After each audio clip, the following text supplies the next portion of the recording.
नमस्कार, बड़ी खबर में आपका स्वागत है। मैं हूं अखिलेश शर्मा। प्रधानमंत्री नरेंद्र मोदी ने आज गृह मंत्री अमित शाह और बीजेपी के अध्यक्ष जेपी नड्डा से मुलाकात की है। अंतिम समाचार मिलने तक ये बैठक जारी थी। माना जा रहा है कि इस मुलाकात के बाद सरकार के स्तर पर कुछ बड़े बदलाव दिख सकते हैं। इसमें केंद्र के मंत्रियों के प्रदर्शन की समीक्षा की बात हुई है। साथ ही ये भी चर्चा चल रही है कि क्या जल्दी ही मोदी मंत्रिमंडल का विस्तार हो सकता है। कोरोना के दूसरे दौर के बाद के कदमों पर भी चर्चा है। कहा जा रहा है कि किसी बड़ी सामाजिक योजना के ऐलान पर भी विचार किया जा रहा है। पीएम ने धर्मेंद्र प्रधान, प्रकाश जावड़ेकर, हरदीप पुरी सहित कई वरिष्ठ मंत्रियों से इन दिनों मुलाकात की है। एक बैठक कल भी हुई थी जिसमें कम से कम 7 मंत्रियों के कामकाज की समीक्षा की गई। ये बैठक 5-5 घंटे भी चल रही है। बताया गया है कि हर साल अपने सरकार का 1 साल पूरा होने पर पीएम मोदी इस तरह की समीक्षा करते हैं, लेकिन इस साल चूंकि कोविड के प्रोटोकॉल थे इसलिए यह बैठक करने में देरी हुई है। लेकिन चूंकि 2019 के बाद से मोदी मंत्रिमंडल का विस्तार नहीं हुआ है, 5 राज्यों में जल्दी ही चुनाव होने जा रहे हैं, तो ऐसे में यह भी अटकल लग रही है कि शायद जल्दी ही मंत्रिमंडल विस्तार भी हो।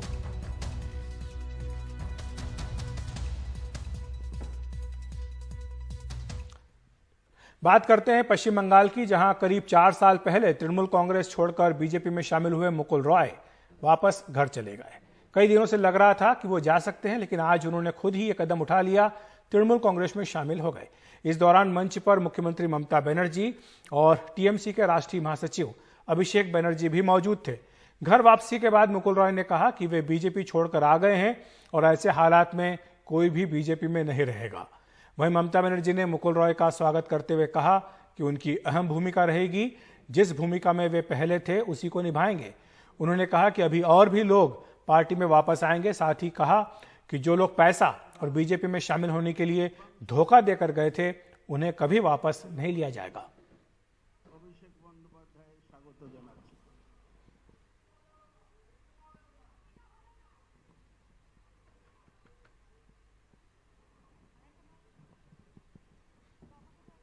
संपादक सांसद अभिषेक बंदोपाध्याय, हम तो बीजेपी छोड़ के तृणमूल में आया है और अभी बंगाल में जो स्थिति है, ये स्थिति में कोई बीजेपी में रहेगा नहीं।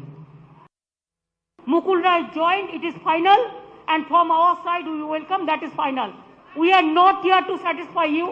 I cannot satisfy the BJP media. Ask BJP why they are breaking the party in everywhere. We are not breaking the party. It is his wish, his personal wish. He cannot stay with BJP. BJP is a party. It is not a party for the common people. It is a party for jamindars. It is a common party. It is a party for feudal landlords. And it is a party for only agency. So agency is just mouthpiece of BJP. You people all know. But instead of that, you are asking same question every day. Don't do it. He will play the important role. Whatever he played earlier the role, he will play the same role, no problem. Trinamool Congress is a collective family. What do you mean by BJP would fall like house of cards? More people can come, are they? Yes, more people will come. But I said that who have criticized the party like anything and who have done the betray before election for BJP, for money, for everything, we are not considering them. Bengal के बाद आपको लिए चलते हैं राजस्थान, जहां की राजनीति भी गर्म है। आपको बता दें कि जितिन प्रसाद के कांग्रेस छोड़ने के बाद अब राजस्थान में भी हलचल हो रही है। खबरों के मुताबिक सचिन पायलट खेमे ने फिर से अपनी मांगों को तूल देना शुरू कर दिया है। सचिन पायलट की नाराजगी ज्यादा इसलिए भी है क्योंकि ना बढ़े, इसलिए प्रियंका गांधी ने उनसे फोन पर बात की है। शुक्रवार को सचिन पायलट ने दौसा पहुंच पिता राजेश पायलट की पुण्यतिथि पर फूलमाला चढ़ाई। फिर जयपुर पहुंच पार्टी के कार्यक्रम में शामिल हुए। पेट्रोल डीजल की कीमतों में लगी आग पर सवाल उठाया, लेकिन पत्रकारों ने राजस्थान कांग्रेस के अंदर की आग पर सवाल पूछ लिया। रीटा बहुगुणा जोशी के फोन कॉल की बात पर सचिन ने लंबा शॉट खेल दिया। रीटा बहुगुणा जोशी ने जो कहा कि सचिन से बात करी है, हो सकता है सचिन तेंदुलकर से बात करी हो। जितिन प्रसाद के कांग्रेस छोड़ने के बाद अब मीडिया में सचिन पर शक जताया जा रहा है। हालांकि सचिन पायलट ने पिछली बगावत के समय भी साफ कर दिया था कि कुछ भी हो जाए वे बीजेपी नहीं जाएंगे। उनके करीबी सूत्र फिर वही दुहाई दे रहे हैं, लेकिन वे कमेटी बनाए जाने के बाद भी कोई नतीजा न निकलने और पायलट समर्थकों की नियुक्तियों में देरी का आरोप लगा रहे हैं। हालांकि कांग्रेस की अपनी सफाई है। जब मैं हूँ यहाँ पर तो कैसे किसी की नहीं सुनी जाएगी, और सबकी सुनी जा रही है और सबकी बात हो करके सब लोगों के साथ में मिल करके हम लोग आगे कार्रवाई कर रहे हैं। और जो रिक्त पद हैं, चाहे वो कैबिनेट के हों, चाहे वो सरकार के अंदर बोर्ड और कमीशन के हों, उसको बहुत जल्दी अपॉइंटमेंट कर रहे हैं, सब लोगों से बात कर रहे हैं। सर, कहा जा रहा है सचिन पायलट काफी नाराज है। नहीं, मेरी तो रोज बात हो रही है। अगर नाराज होते तो मेरे से बात होती है। राजस्थान कांग्रेस में सचिन पायलट और अशोक गहलोत के बीच की खींचतान सालों पुरानी है। पिछले साल सचिन पायलट ने अपने समर्थक विधायकों के साथ जब अपनी आवाज बुलंद की थी, तो फिर प्रियंका गांधी वाड्रा की पहल पर मामले को शांत किया गया था। हल निकालने के लिए 3 सदस्यीय कमेटी बनाई गई थी, लेकिन नतीजा अब तक शून्य रहा है। अब जिस तरह से पंजाब के मामले में बनी कमेटी के सामने कैप्टन अमरिंदर सिंह को भी पेश होना पड़ा, उसके बाद सचिन खेमे का सवाल है कि राजस्थान मामले में अब तक कुछ क्यों नहीं हुआ है। सचिन पायलट एक बार फिर दिल्ली में हैं। राजस्थान के बाद अब आपको लिए चलते हैं उत्तर प्रदेश, जहां के मुख्यमंत्री योगी आदित्यनाथ ने आज दिल्ली में पीएम नरेंद्र मोदी और बीजेपी अध्यक्ष जेपी नड्डा से मुलाकात की। इससे पहले कल वे गृहमंत्री अमित शाह से मिले थे। दिलचस्प बात यह कि इन सारी मुलाकातों के बाद भी बीजेपी की ओर से कोई आधिकारिक वक्तव्य नहीं आया। सूत्र बस ये बता रहे हैं कि उत्तर प्रदेश में योगी आदित्यनाथ बने रहेंगे। हाँ, मंत्रिमंडल में कुछ बदलाव हो सकता है।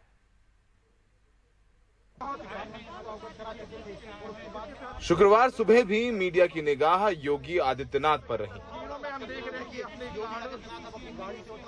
प्रधानमंत्री नरेंद्र मोदी से उनकी मुलाकात 1 घंटे से ऊपर चली।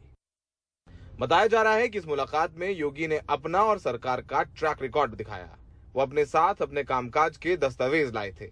योगी ने दावा किया कि कोरोना प्रबंधन में कोई गड़बड़ी नहीं है। उन्होंने मंत्रिमंडल विस्तार के लिए भी कुछ नाम सुझाए।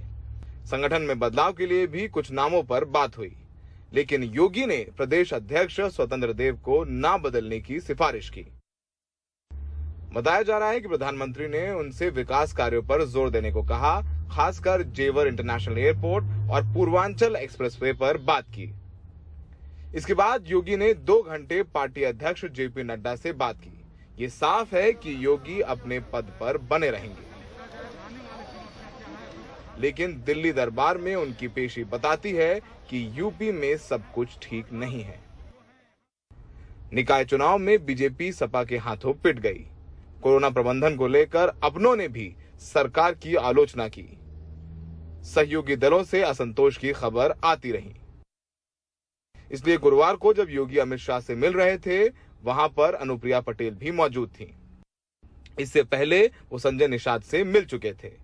सवाल तो गांव में हम लोगों से पूछा जा रहा है। कभी बीजेपी के साथ रहे ओम प्रकाश राजभर वैसे ही खुलकर सरकार के खिलाफ मोर्चा खोले हुए हैं। उन्होंने ट्वीट किया कि बीजेपी अब डूबती हुई नैया है। ये साफ है कि योगी की कुर्सी को खतरा नहीं है, लेकिन दिल्ली से लौट रहे मुख्यमंत्री अब पहले से ज्यादा दबाव में हैं। 6 महीने बाद होने वाले चुनाव से पहले उन्हें कई समझौते करने ही पड़ सकते हैं। उत्तर प्रदेश के मुख्यमंत्री योगी आदित्यनाथ दिल्ली दौरा खत्म कर चुके हैं। प्रधानमंत्री मोदी से उनकी चर्चा हुई विकास के मुद्दे को लेकर के। आगे चुनाव है और किन परियोजनाओं पर काम करके उनको दिखा करके यूपी में बीजेपी जनता के बीच जाएगी, उसको लेकर बात हुई। तो वहीं जेपी नड्डा और अमित शाह से उनकी बात राजनीति, संगठन और मंत्रिमंडल के विस्तार पर हुई। फिलहाल अब देखना होगा कि कब मंत्रिमंडल विस्तार होता है उत्तर प्रदेश में, और मोदी जी के करीबी ब्यूरोक्रेट AK शर्मा जो अब MLC हैं, उनको मंत्रिमंडल में जगह मिलती है या नहीं। सहयोगी राकेश के साथ नई दिल्ली में सौरभ शुक्ला, NDTV इंडिया।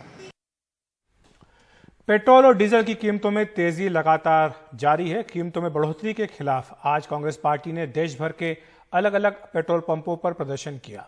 इसमें कांग्रेस के कई बड़े नेता शामिल हुए। पिछले 5 सप्ताहों से पेट्रोल और डीजल के दाम लगातार बढ़ाए जा रहे हैं। महानगरों में सबसे ज्यादा कीमतें मुंबई में हैं।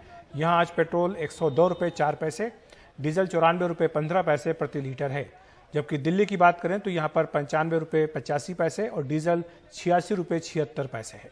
चेन्नई में 97 रुपये 19 पैसे और डीजल 91 रुपये 42 पैसे प्रति लीटर है।